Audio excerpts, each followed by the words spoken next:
It's lights out, and away we go. And it looks like we have got a good start on the line. Kimi riding alongside us as we head into Parabolica. We try to cut him off, but we've gone into the gravel, and that is going to allow both Williams. And he is going really slowly into Rapido. We see a gap down the inside of Checo. That's a fantastic move. And we make contact. We're going to round the final corner, and we are going to finish the race in 13th place. Really disappointing race for us.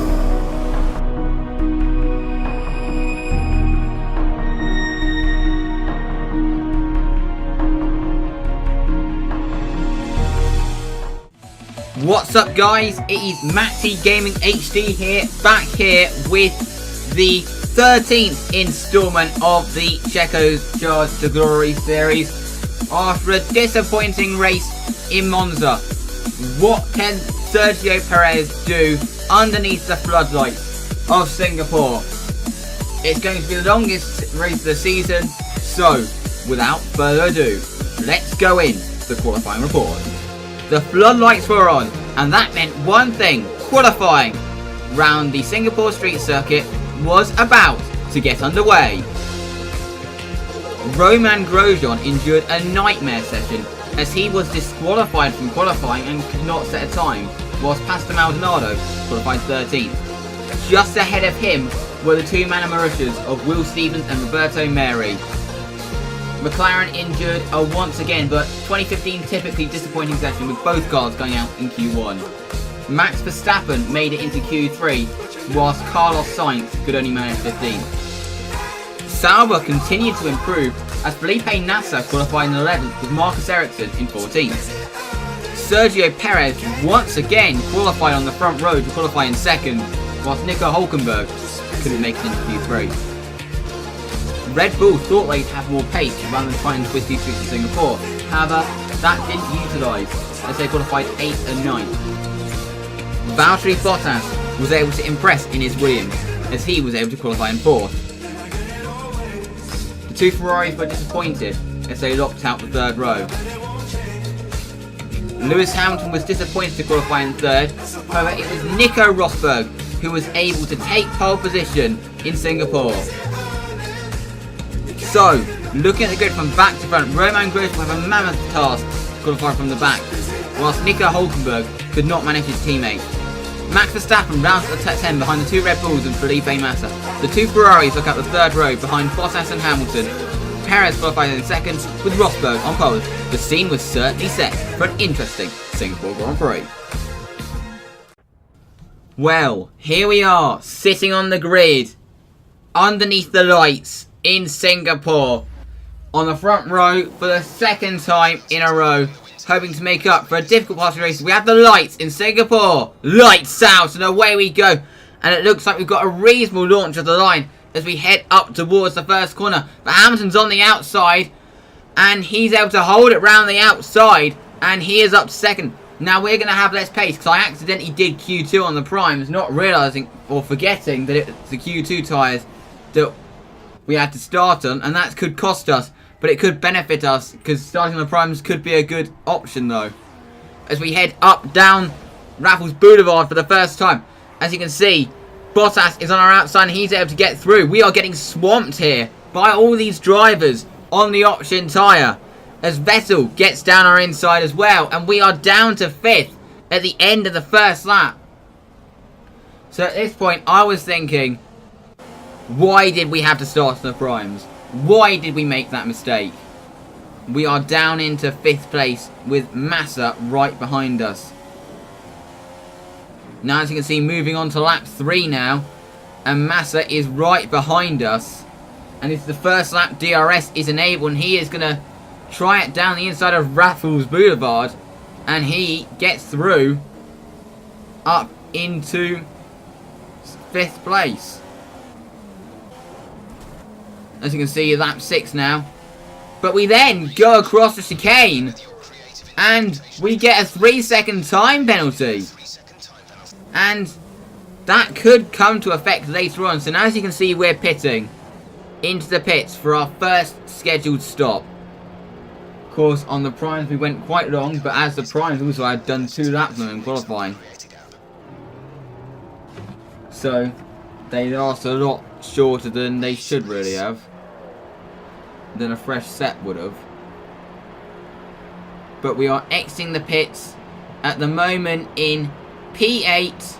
We have lost out to Kimi Räikkönen and also Danny Kvyat as well as Daniel Ricciardo.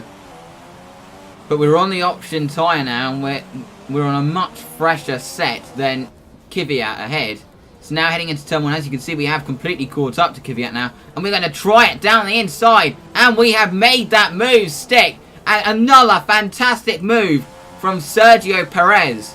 He is up into 8th place now after a fantastic move on Danny Kvyat. Now into the pits for our second scheduled stop. But a 5-second time penalty, I'm not sure what that was for, because we took it exactly the same on the pit entry for our first stop. And now we have 8 seconds worth of time penalties. Nonetheless, we're into the pits. Obviously, those time penalties are going to cost us, definitely. We exit the pits now.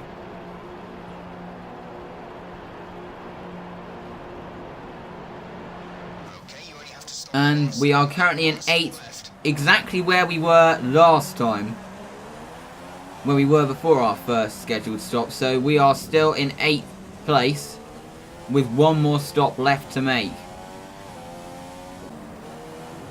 But I believe that the rest of the field may have to do 1 more stop than us. As you can see, you've got Nico Rosberg exiting the pits, but we are unable to capitalise. But Lewis Hamilton exited the pits behind us. And he is going to get through down the inside. We didn't fight that at all because he was in a completely different race to us.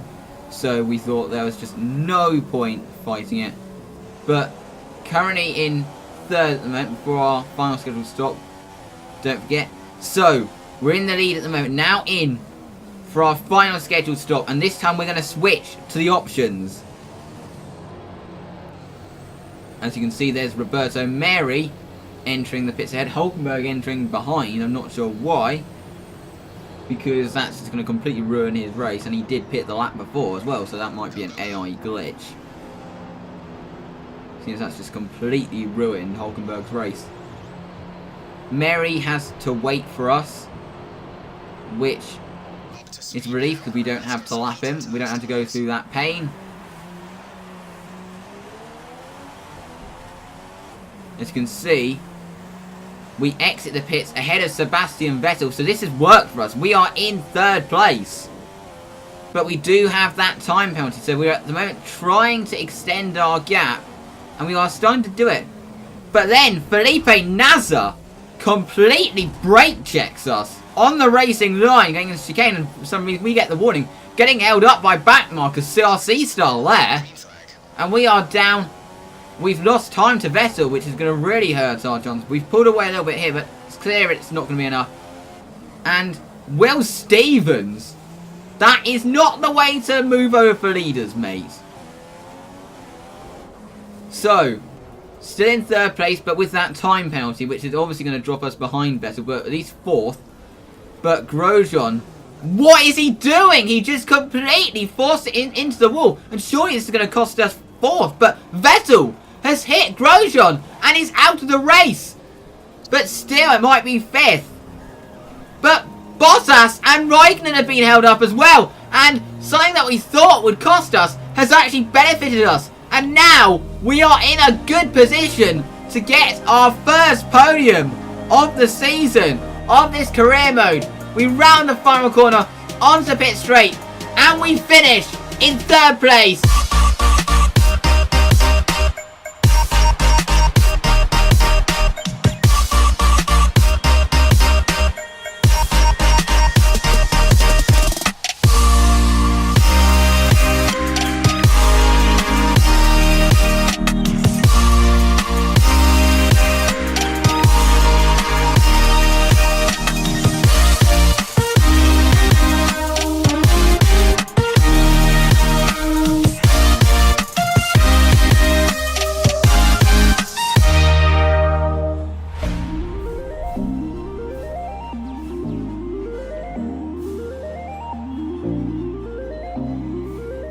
So, we finish in 3rd behind the 2 Mercedes. That time penalty, because of the incident with Grosjean, did not drop us behind anyone. And actually kept us ahead by around 5 seconds, I believe. Actually, only 2 seconds we can get the result. But what a race! May not be the most exciting midway through, but a fantastic race, particularly at the end. Best result of the season. And this is some really good points for us, because now we thought Kvyat was completely gone for us to be able to pass. There was absolutely no hope of passing him, but now he's in striking range. See, I think Force India are on for 4th, 5th in the construction. Anyway, thank you very much for watching. We see you in Suzuka next week. Goodbye.